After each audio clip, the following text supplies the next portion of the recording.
California, here I come, right back where I started from, where bowers of flowers bloom in the sun. Each morning at dawning, a little birdie sings and everything.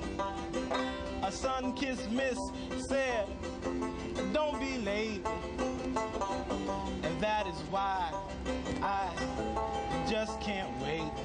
So open up your golden gates, California, here I come.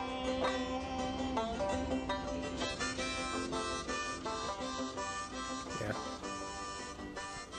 Well, hello, folks. Welcome to Huell's Gold. I'm Chris. I'm Allan. You're getting ahead of yourself there. Yeah, it's not time for the bread yet. A little bit. That's the second segment. All right. Well, this week's a good one. I guess it's the two major metropolitan areas of California in one single episode. So there's something for everybody. Yeah, a little bit. So this is episode 203. Mm-hmm. Number 3 for us. Thanks for sticking with us. And let's get to it. This episode is called LA to San Francisco. And it's only got 2 major segments this time. We've been running on a 3-segment system up until now, but I'm glad we only got 2 this week. Sorry, I got the bread in my mouth. Yeah, we do get a lot of characters this week, though. Yeah, individuals, and this is the first time I feel like we're getting to the California's Gold that I always liked, where Huell's interviewing strangers on the street. Yeah, and having those kind of nice interactions with people. Is this his first instance of grabbing whatever he's interested in out of someone's hands? Well, in episode 1, he was grabbing the pipes on the ground. Oh, that's right. Yeah. But this is the first time he's just... But he wasn't holding the pipes. No. Right? No. He's grabbing... We'll get to it. We'll get to it. Okay. But speaking of interactions, it's funny because the cold open of this episode finds Huell on the Blue Line in L.A. And at this point in 91, he's saying that it's new, fresh, clean, no graffiti. And seems like it was a good idea at the time. I don't know how popular. Do you think he would do it again these days? Maybe not. He likes Long Beach. He goes there a lot. But that's true. As far as the interactions, Huell's on the Blue Line as it's running, and it's a crowded train. Everyone's sitting there. Huell's talking to the camera, and no one seems to even notice he's there. No, it's like everyone has earplugs in. Yeah, and or just for me, maybe he was a minor celebrity at this point, or maybe not, but they're not even looking at the camera. No. You'd think that like you get on the train and you see a camera and a large man talking to it, you'd want to kind of wave at it, whatever. I mean, maybe they warned everyone ahead of time, but this being 91, another aspect of it is no one here has cell phones that they're looking at. These are all just people sitting silently possibly around commuting. I guess it depends on the day. I guess, yeah. Just not interacting with anyone and sitting with their own thoughts. Especially the lady in the front. Yes. the woman in the front, she's got just a yellow shirt with looks like Korean lettering on it. Mm-hmm. And she's zoned out. She's daydreaming. Far out daydreams.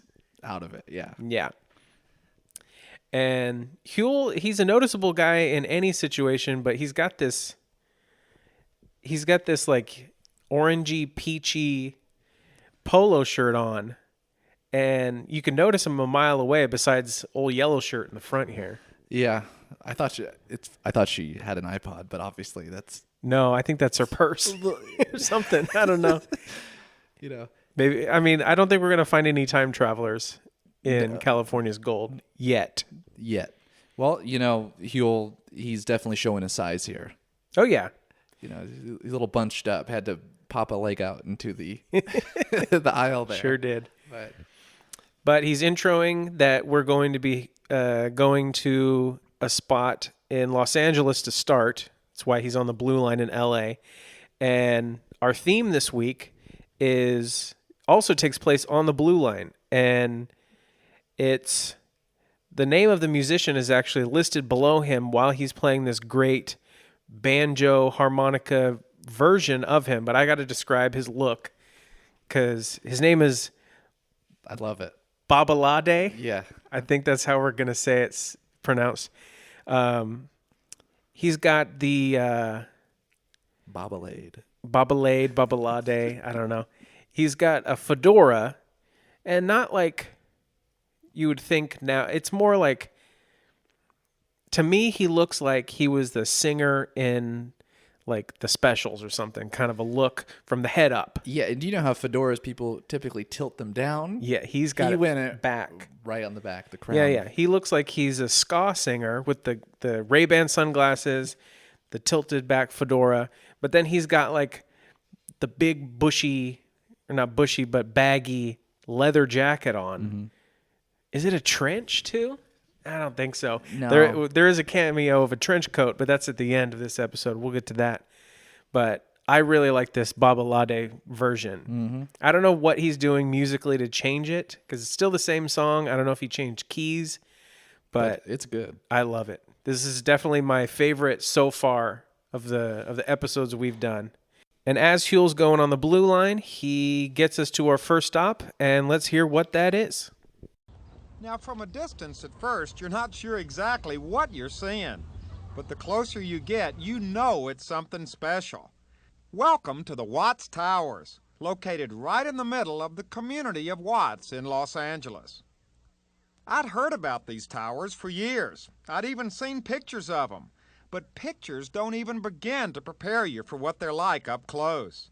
Built back in the 1920s, 30s, and 40s, by an Italian immigrant construction worker named Simon Rodia, they're an unbelievable assemblage of giant towers made of steel and concrete. There are also walls covered with seashells and melted glass and brightly colored pieces of tile. For over 30 years, Simon Rodia lived here, held a full-time job as a tile setter, and spent almost every minute of his spare time creating this masterpiece. As Huell exits the train, which I believe is 103rd Street, yeah, you hang a quick left and you can see Watts Towers, which looks like it's just on a residential road. Yeah.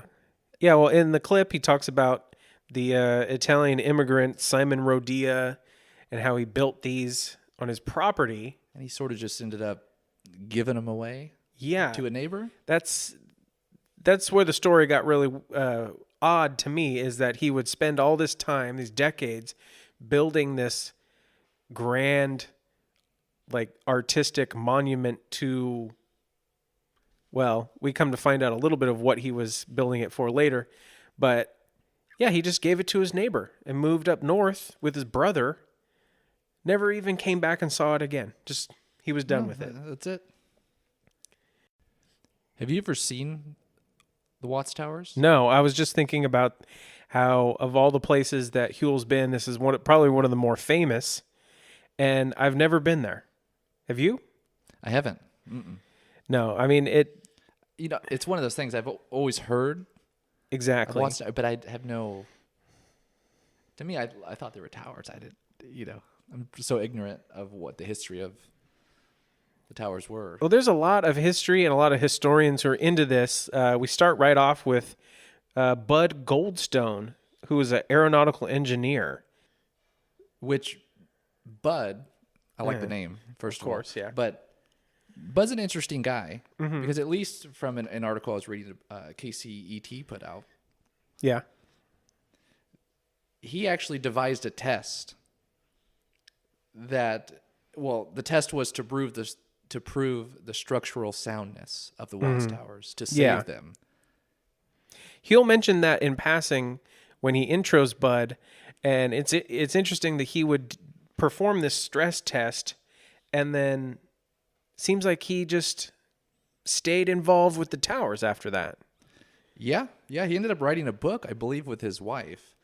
It was called the Los Angeles Watts Towers, which, not very creative on the name. Well, but he's an engineer. Yeah, he's an engineer. So so he's sort of the authority, I think, with his wife.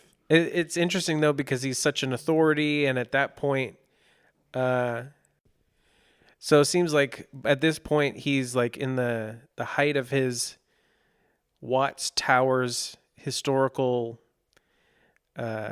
excitability, because he wrote that book in 97.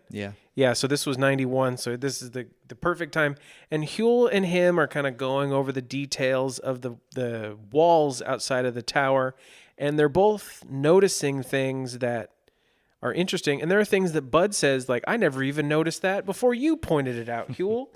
But the things he did point it out were funny, because he talked about this wall of rocks being from all over the country, and that rock hounds are really into it, which I had never heard that term before this episode. But we do have some sad news about Bud. He actually did pass in 2012. Well, At the ripe old age of 86. he looked like he was up there in this episode in 91.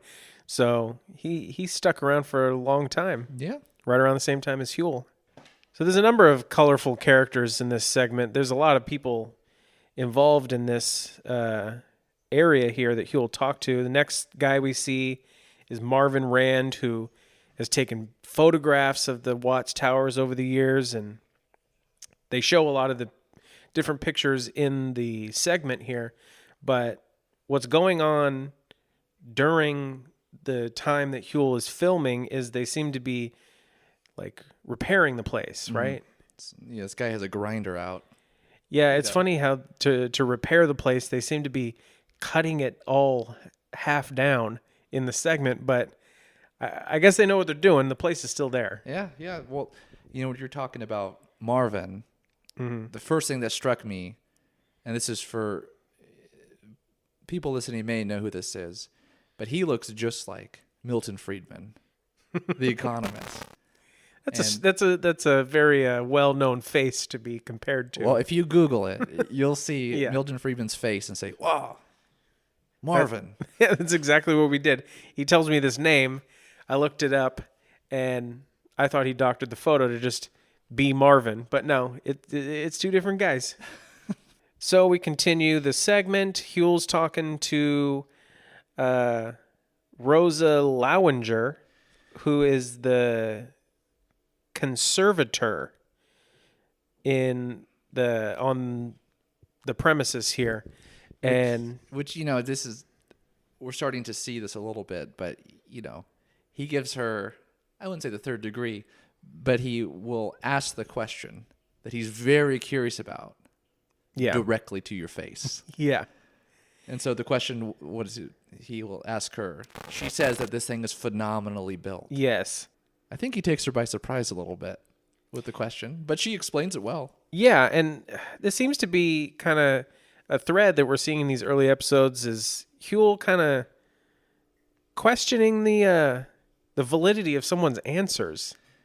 Yeah, he wants to make sure that, well, I guess for clarification, I suppose, for the viewers, but... And they seem like logical answers. Last week we had the Motel Inn former owner saying that the sign blew down, and Huell wasn't having that one. No. And now he's questioning the fact that these many decades old towers weren't phenomenally built. They seem to be lasting a long time to me, but Huell's got to get to the... He's a investigative journalist at heart, I guess. I suppose. I mean, and he ends up getting it out of Rosa here, which... She doesn't strike me as a Rosa, but that's here nor there. Yeah. But Rosa's answer, she actually tells us that these, because you're kind of wondering how the towers are held together. Yeah. And turns out it's this steel.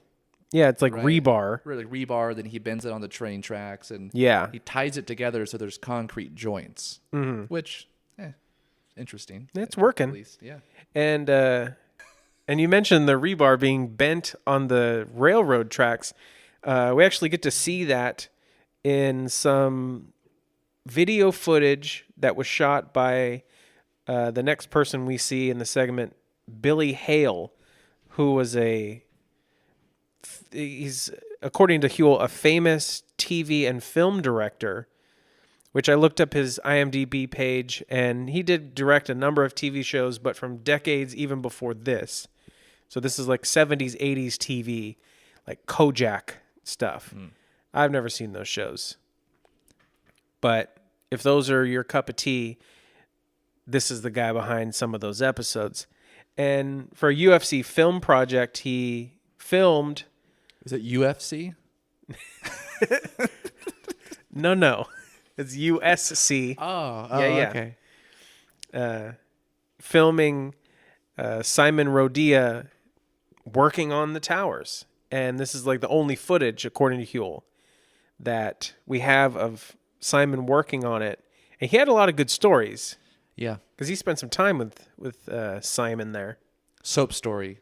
By far my favorite. The soap story is great because he's in the place where his house once was, right? He's kind of just giving it. Oh, he has a record player, definitely a fireplace, and then to our left, about 100 bars of soap. And what was the story? He had to break a dollar bill to get on the train. The streetcar conductor, driver, essentially yelled at him because he had to break a bill. And so he'd break the bill before he went on the train. But what he bought to break the bill was a bar of palm olive soap, I think he said, yeah. Yeah, so he ended up buying, 100 Just rides worth. Yeah. Well, he was a clean guy, I guess. Yeah, well, I don't know. He didn't. It depends. They didn't talk about him using the soap. Yeah, I was going to say, he may have just made a tower out of it. Soap tower.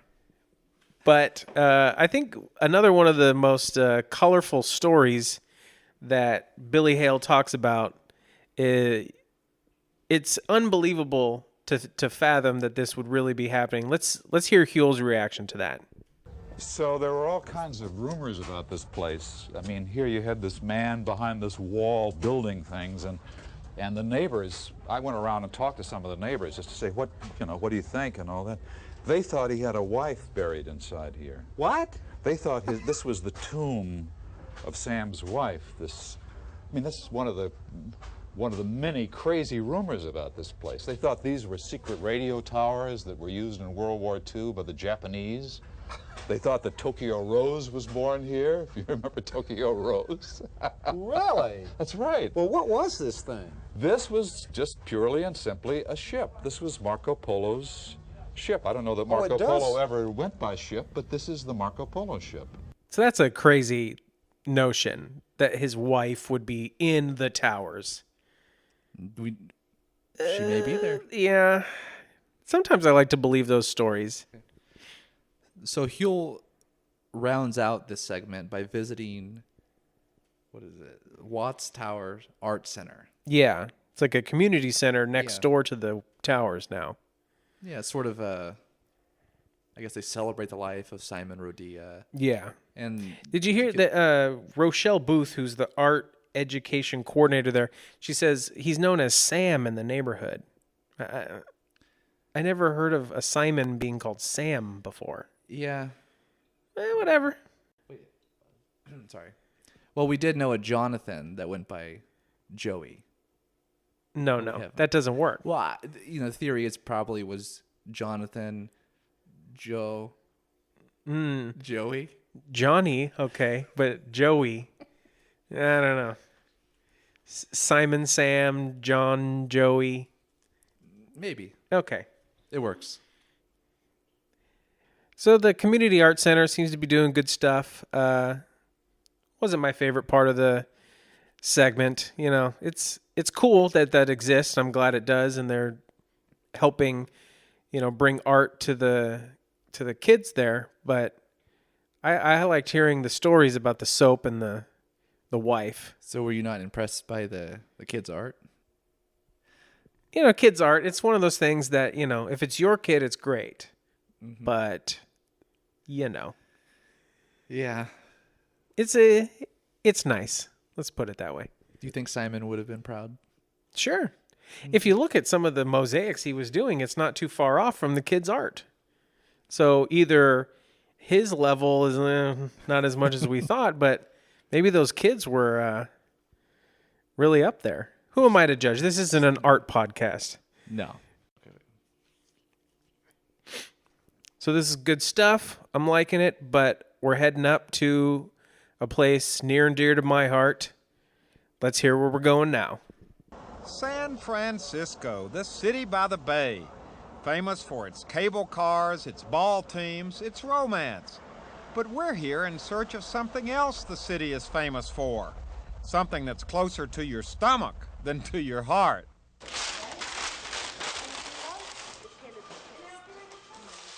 Anything, guys?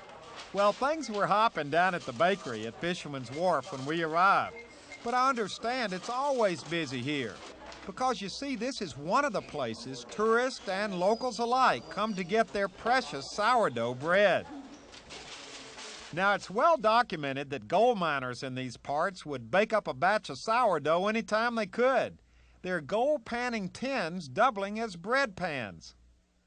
And then in 1849, Isidore Boudin opened up the first sourdough French bakery in the city, offering fresh sourdough bread to hungry San Franciscans.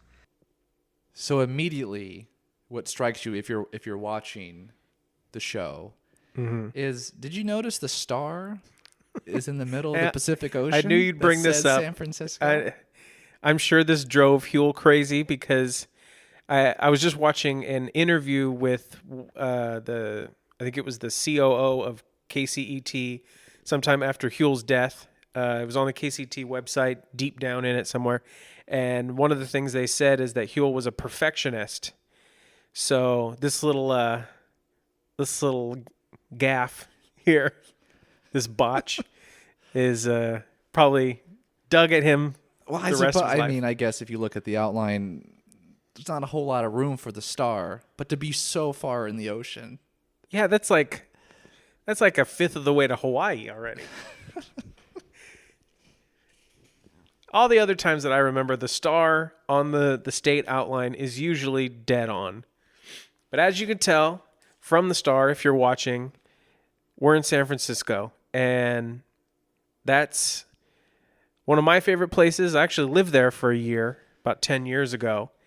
And you see actually one of the old parts right when you go on. You're on the Old Bay Bridge, which looks a lot like the New Bay Bridge, but it is the Old Bay Bridge that he's on, that he comes in.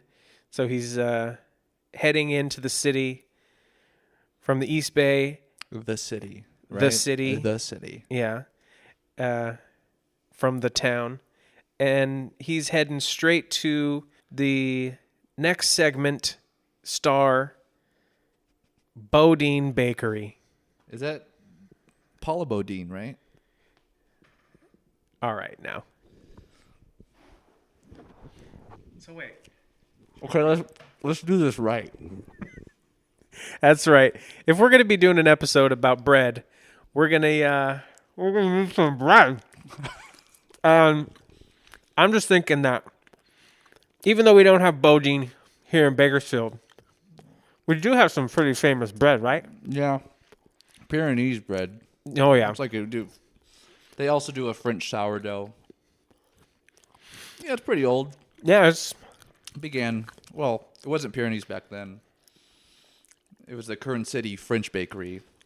Started around 1887, so it has some street cred. that's only a couple of decades after Boudin, because as Huell says in the segment, Boudin Bakery started by Isidore Boudin, not Paula Boudin. Started in 1849. And he says it's the first bakery in the city. What? Which, San Francisco was during like that boomtown time, right around that, of the gold rush. So, how would you? Well, have you had Boudin bread before? No, I haven't. I've only had tartine. Sorry. This is good. I know. I can't stop eating this bread now. I've had tartine. You lived in San Francisco. Uh-huh. We lived around there. We lived in Pleasanton. Yeah. So we didn't get to the city very often, but Kathleen, my wife, she would go into the city and she would always try to visit Tartine. Don't know they're as friendly as the Boudin Bakery. Yeah. But I had good times at the Boudin Bakery. I went to the territory. Yeah, I went to the bakery that Huell visits near Fisherman's Wharf a number of times. And I always had a good time. In fact, one of the early scenes you see in the episode is this kind of like outdoor seating area. And there's like people sitting in these little PVC chairs and stuff. Mm-hmm. And right around that section, there's, all the windows, you can see the bakery doing its bakery stuff. And there's this giant vent that would blow steam out every couple minutes. Like from the steamer or whatever. Just this great smelling, kind of like our breath is going to smell after eating all this Pyrenees, blowing out this bread steam. And you could stand right on the sidewalk in this one spot. You could see where it would spray. It was like a French sauna. So you got a nice sourdough exfoliation? Sourdough shower? A shower dough? A shower dough. Sure did. Oh, that's good. But the Boudin Bakery, having been around that long, there's a lot of history to it. Huell meets a lot of people involved with the organization. He meets the current owners. It seems like a number of companies kind of conglomerated into one or something, he said. Yeah. It's like a San Francisco French bread company now owns. Like the umbrella thing, Yeah. These companies are underneath it. But Sharon Duval and Lou Gerardo. Which, Lou, not the most talkative person ever, but Sharon. No. Sharon had the info. She's quite the saleswoman. Yeah. Did you notice Huell's jacket? Fish stick man. Yeah, this is the third instance of Huell wearing the fish stick man jacket. And we don't last long with Sharon and Lou. He actually passes it off to Steve Gerardo, who's their dad. And he owned the Boudin Bakery for 40 years. What'd you think of old Steve? Well, while I eat more no, I was trying to finish mine. Yeah. He's an interesting guy. Yeah. What I thought was trippy is that his title is Bread Baker Emeritus. Yeah. Like a professor.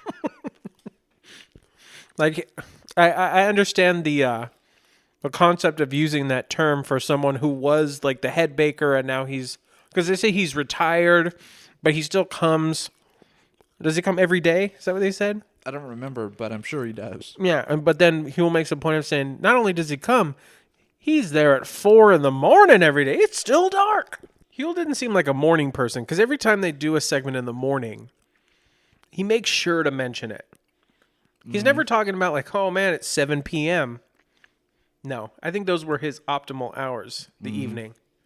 So what was he doing with old Steve? Well, Steve, he had what he called the mother dough, which it's hard to understand exactly what he's talking about. As you could tell, Huell kind of can't understand. Yeah, his face trying to make sense of what Steve is saying. It's the lapse in communication. It's pretty funny. We got a snapshot of that picture of Huell's confoundment that he has. Okay. We'll post that on Instagram, but he's explaining this mother dough that it's the actual dough from 1849, which from Steve's mother, right? Yeah, that doesn't make any sense to me. I mean, it's no wonder Huell has no clue that what this guy is talking about, because how could they have this dough from 150 years ago? I don't know much about sourdough, but apparently it's alive. Yeah. And you can keep a little bit of it like a lizard's tail. I guess.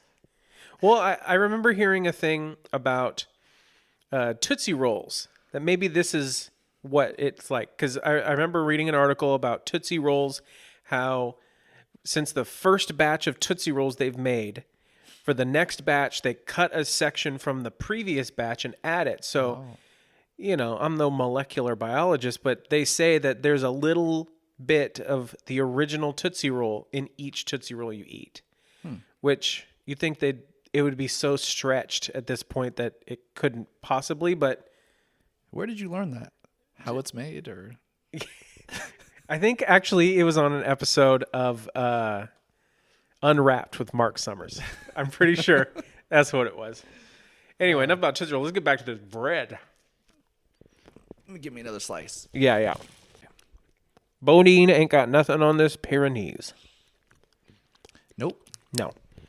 Stay where you are, Paula.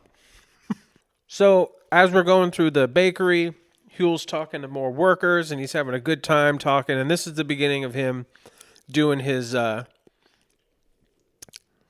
don't know. I like to call it his yucky-to-yuck interviews, where he's just having a good old time talking to the everyday folk. And the people he's talking to, well, he's talking to Fernando Padilla, who seems to have his entire family working for Boudin. Yeah, Padilla clan. Yeah. His brothers and dads and uncles and cousins. It's great. But that's just the beginning of his interviewing of people regarding the bread, right? Mm-hmm. Looks like family that Huell comes across on the street. They're a New Hampshire family. Mm-hmm. And he rips the bread right out of the son's hands. Immediately just walks into frame, is ripping bread out of kids' hands. It's great. And the kid, like, at first he looks so surprised and then just goes with it. So, okay. Sure. Yep. And they ate all their bread. They're going to eat it all in the car, as the mother says.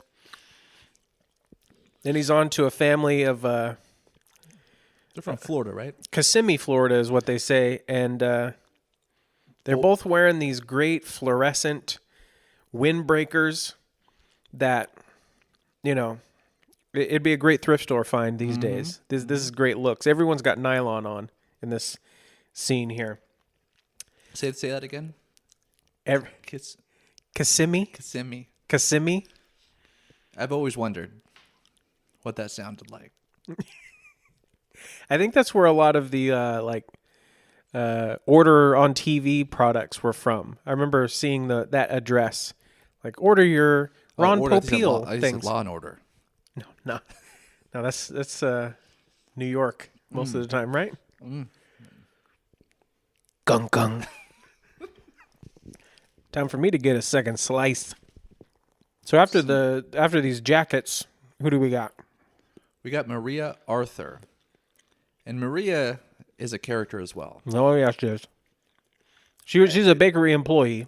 And apparently, she admits to eating 2 loaves of bread a day.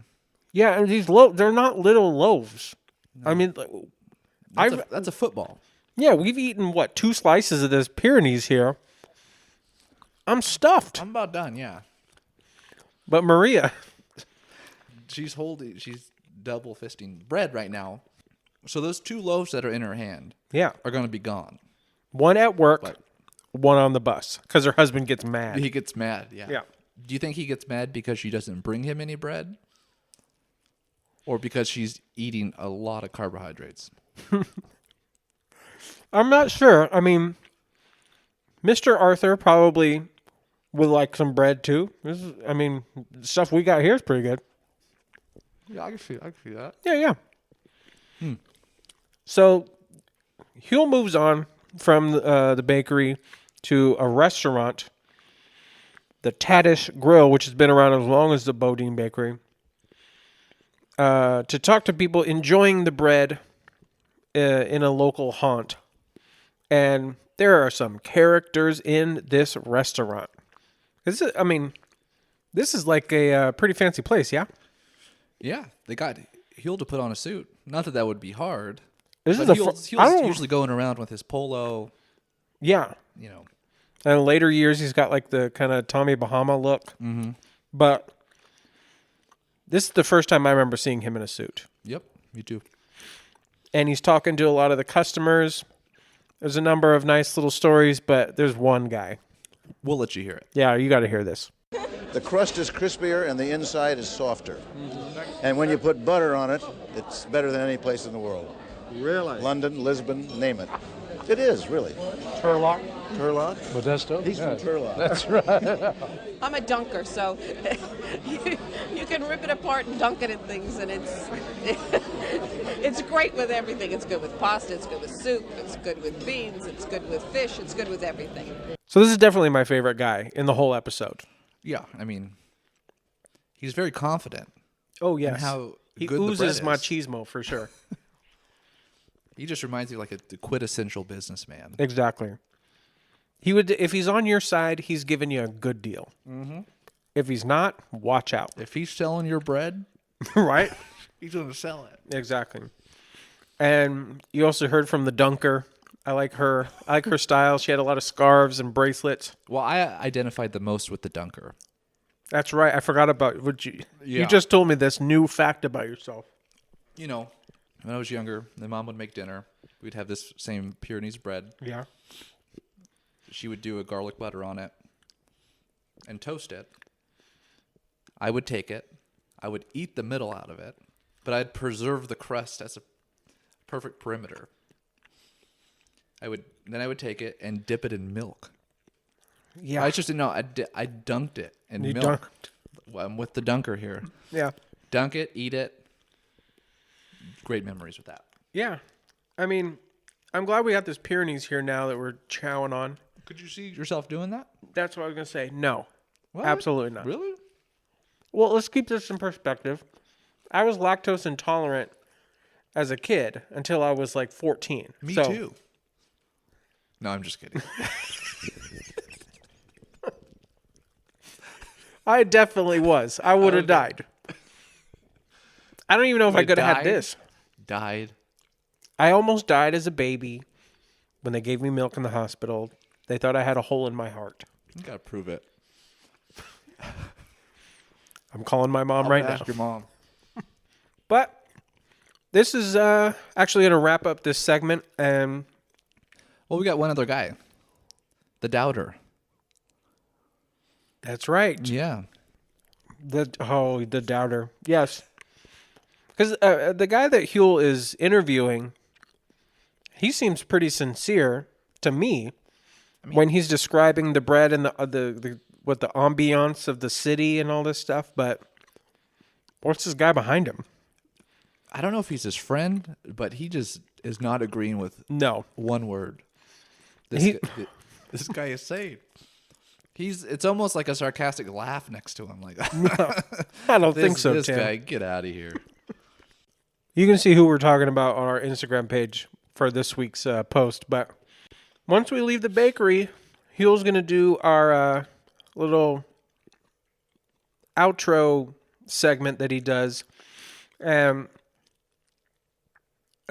much of this episode is really in the area of San Francisco that I lived in, except for this one scene. This street he's on, I can't tell if it's the exact street, but it's definitely the part of the neighborhood in the north part of the city where I worked. And where the bus would drop me off, I would have to go up and over this hill. And the crest of the hill, which is very much like where Huell is, just overlooks the city and the bay and the bridge. And it was one of those moments where I was like really enjoying living in the city, despite having no money and only one friend. And living in a closet. Yes. I did live in a closet in a studio hotel. I did live in a closet in a studio apartment in San Francisco for way too much money. Hence being back in Bakersfield. But despite this great view and it being so reminiscent of my time there, I could not even begin to look as good as Huell does at the top of this hill. I don't know, man. You're not into the look? I'm on the fence. It's definitely not. This is the thing. Huell's such a nice guy. Yeah. I'm still eating bread. He looks like, maybe it's the color, it's the army green, but he looks. Well, like describe what he's got on. He's wearing a very bulky green trench coat. Yeah. But just the way he looks and the way it's blowing in the wind, He looks like a villain from a Teenage Mutant Ninja Turtles movie. And I don't like that. I think what you're saying he's a villain, which I get that, but I think what you're kind of mistaking him for is when Raphael went out to get out and he ran into Casey Jones and he wore a trench coat, and because of the large shell, he did look bulky. That is what Huell reminds me of, and it's green, but yeah. Like Raphael, Huell at heart is a good guy. And I agree 100%. A trench coat is a utilitarian piece of clothing. And this isn't the last time we'll see the trench coat. No, anytime it's cold, he seems to be busting out this trench coat. But he actually mentions in the end of the episode here why I think he may be wearing it. Because he talks about eating so much bread, as we are now, that he gained 2 pounds. Which I feel like I gain 2 pounds at lunch sometimes. Yeah. I mean, 2 pounds. I suppose Huell's a pretty fit guy, so 2 pounds maybe would show, but I don't know. Hard to tell. He always looked pretty good to me. But I guess as I take my last bite of Pyrenees, that's going to wrap up this episode. But before we go, I want to mention that we've actually been getting some interesting emails and messages on Facebook recently. Did you check those emails that we got? Yeah, we got a few emails, and they're from interesting people. Definitely. Yeah, they're from people that actually have met Huell, that have been on the show, and that are interested in being on this show and or contributing at least some information. Yeah. That you may not get from just watching the program. And yeah, that's been an interesting thing. So if anyone else, if you've met Huell, if you've been on the show, if you know anything about the show behind the scenes, we'd love to hear from you. Definitely. And we actually got another message on Facebook from the page Where Would Huell Go, who seemed to have had a bit more insider info on the Huell music choices that we were speculating on, saying that Selena was maybe Huell's singer of choice, which... that was just speculation. Yeah, and but it turns out that we were totally 100% wrong. The point being that we were linked to a radio show that Huell was a guest DJ on, and he picked the playlist, but we were half right because they were all female singers, but they were country singers. Yes.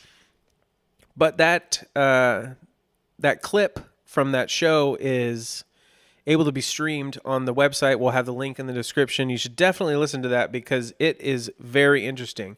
Huell told stories on that I've never heard him talk about. Time when he was in Tennessee, hanging out with Johnny Cash and Dolly Parton and all this great stuff. It's great stuff. I really liked listening to that. So any more Huell-related tidbits that you know of or have links to, access to, whatever, we want to hear it because we're wanting to hear it all, learn it all, see it all, feel it all.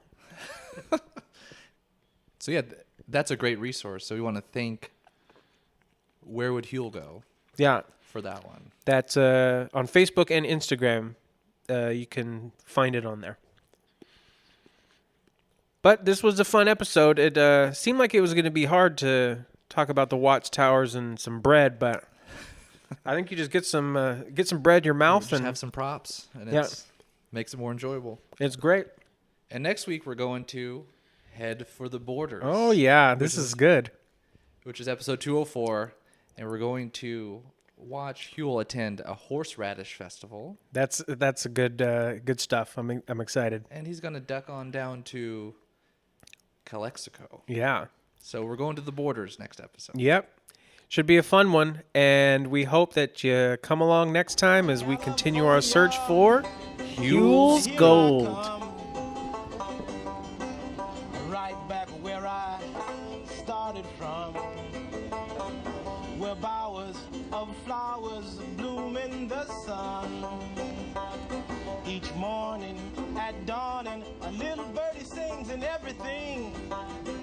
A sun-kissed miss said, don't be late. And that is why I just can't wait.